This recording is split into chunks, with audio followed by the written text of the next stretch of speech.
I'm here in Belfast with Tom from Negative Equity UK. And Tom, I thought it'd be interesting to speak about the sort of psychology of being a landlord, because speaking from my own experience, I feel a very strong attachment to our rental properties. I see them as our future to help us in our retirement. I've owned them for 15 years. I've put a lot of effort into it. I've suffered a lot of stress to hold on to them. And it can be difficult for landlords to let go if they and face up to the fact that their portfolio might not actually be serving them. And I thought it'd be quite interesting to talk about some obvious indicators that a portfolio is actually not in very good health. Okay, I think the key point there is in terms of how their portfolio is serving them. Mm-hmm. And one of the main things that we would do is conduct a case review to establish, firstly, is the portfolio serving the client right now today, and then casting our eyes further down the line and see what are the risks and dangers potentially for the future. Mm-hmm. So some of the key indicators that we would be assessing would obviously be we'd need to look at it from a tax perspective in respect of Section 24, of course. And we would also be looking at it in terms of, well, what would interest rate rises mean? And that may not be something that's potentially on the cards in the immediate future, but we all have to anticipate that that's going to be a problem at some point in the future.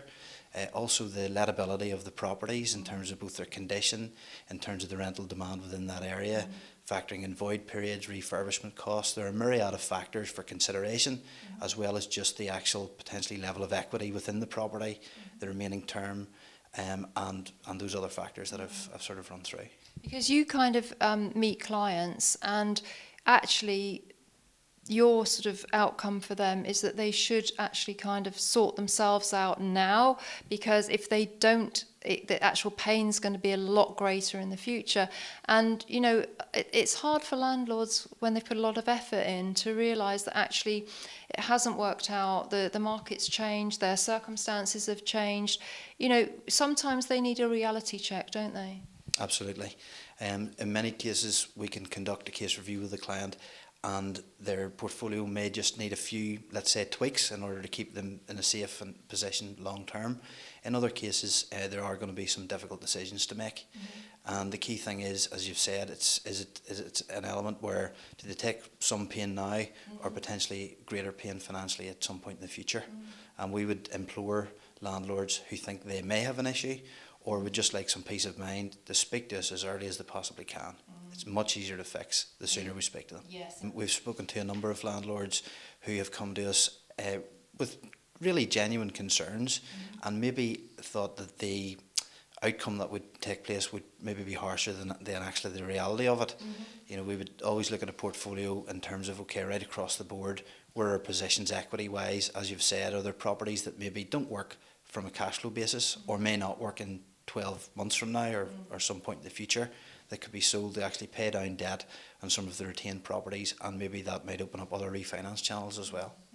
And for landlords that have got into very serious distress with major arrears, LPA receivers threatened, you actually can come in at that point and kind of act as a sort of barrier between them and the lender to negotiate hopefully a resolution that everybody can deal with.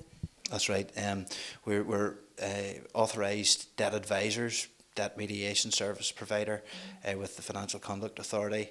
In many cases, we've dealt with landlords with portfolios who have decided that they have, in some cases, I'm thinking of one case in particular, the lady had 37 properties, and all 37 properties had to be disposed of.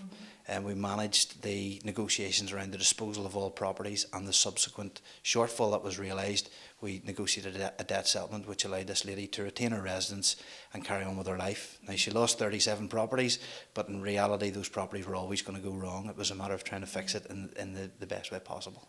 Did that lady who had to dispose of 37 properties, did she sort of say to you, oh my God, I just don't want to, I've put so much into them? How did you kind of help her get through that?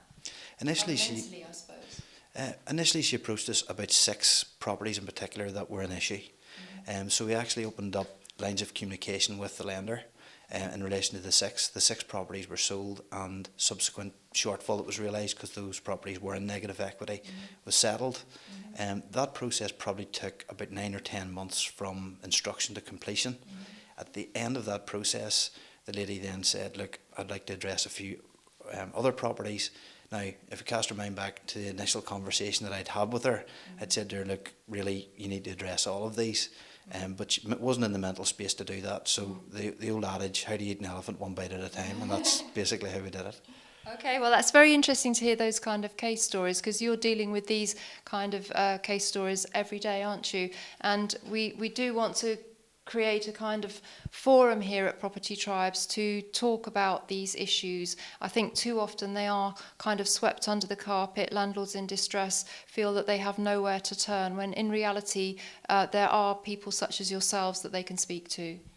Yes, one of the things that we've found, which has been a real helpful tool that we've used, I'm thinking of a very recent case, is where clients, like for example the lady that I've just mentioned, if a landlord or landlady was to approach us in a similar situation, the lady that I've just given you her case study would be more than prepared to speak to that client and actually explain their the situation that they're in, the outcome that they achieved, and to give them some sort of peace of mind that help is there and it is realistically deliverable. Fantastic. Well, if you've got any questions about what we've been talking about in this video, or indeed any concerns about arrears on your portfolio, then please do either drop a comment on here, or of course, if you would prefer, you can contact Negative Equity UK in complete confidence and discuss your position with them. They're here to support the Property Tribes community. So thank you very much for your input, Tom. And yeah, we'll keep the conversation going because this is an important topic to address.